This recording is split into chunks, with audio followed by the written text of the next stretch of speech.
My name is Jonathan Kaspar, and I will be attending Dallas Baptist University in the fall.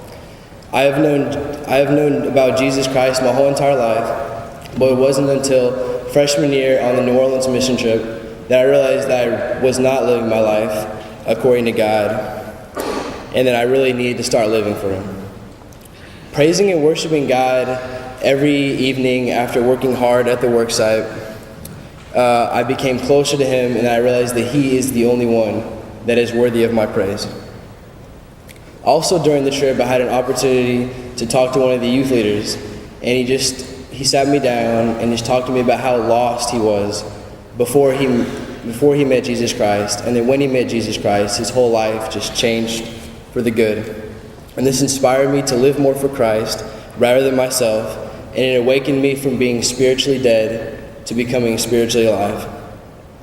Attending the High School for the Performing and Visual Arts has really challenged me to stand up for Christ and to fight through various temptations. Since the school has no dress code, I found my mind wandering all the time and thinking just wrong thoughts about girls that were not holy and righteous, and also the lack of a Christian community at the school. I didn't have many friends to go to ask to pray for this, to keep me accountable, and whatnot. That was just really tough. And God ended up blessing my life by allowing me to find some friends there that would keep me accountable for my actions, that would always be there for me, always asking, hey, Jonathan, do you have any prayer requests I can be praying for you? And always checking up on me to make sure that I'm staying on His path of righteousness, which is just wonderful. And also at PVA, there are also a lot of homosexuals there, which a lot of them I've become really good friends with because I'm in my art area for vocal most of the day, and they're in there, so you just kind of interact with them a lot and get to know them and become really good friends. And this just broke my heart because they're not living a healthy Christian lifestyle. And Christ weeps for these people and longs for a personal relationship with them. I've had the opportunity to share the gospel with a lot of my friends, and I've seen them start to change their lifestyle, and they're becoming more connected with Christ than ever before, which is just such a blessing. And through strength and courage through Christ, I was blessed to start a prayer group, and just me and a bunch of people just would gather around every Monday morning and just start praying for the faculty and for the students, and just that they would find Christ and start living their life for Him. And it was just such a blessing. And from there on, I could just see people, their lives were being changed for the good. And it was just amazing to see God just work through a school filled with so much sin and people being lost and everything. It was just amazing. Desiring girls was another struggle of mine, and I thought it would satisfy me. But in the end, it ended up leaving my soul empty and dead. Throughout high school, I was always searching for a girlfriend, someone to have as a status symbol, someone that I could hold hands with going down the hallway, that I could kiss and, go on dates with, and just, say, hey, my friends, look, I got a girlfriend, what do you have and whatnot, just to use that as that, but it was not what Christ wanted me to do. And if one girl didn't work out, I would just say, whatever, and then we'll move on to the next one and on to the next one, and just keep going until I found the right one. And I got some satisfaction out of it, but not enough to fill my soul completely like the love of Christ does for me.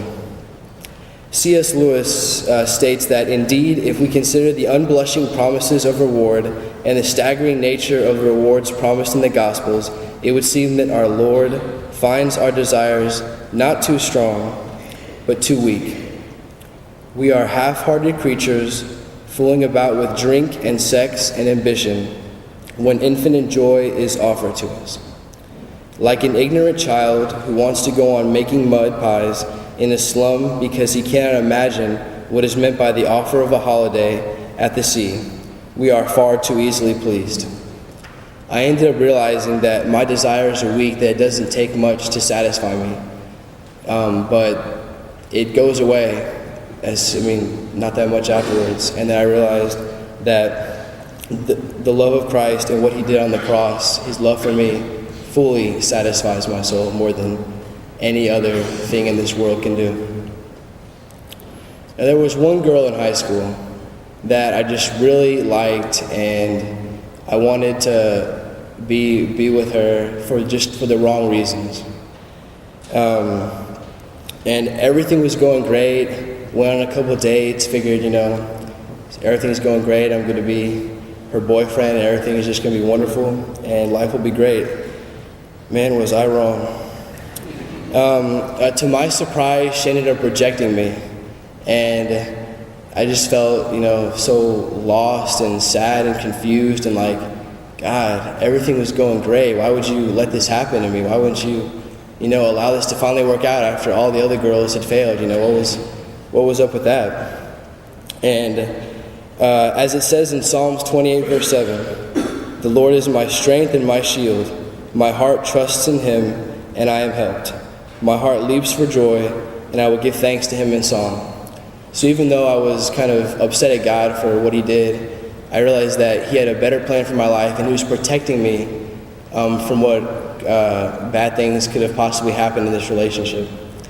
And I was just so blessed, and the only thing I could do was give him praise and glory and honor for just what he did, what he was protecting me for his will.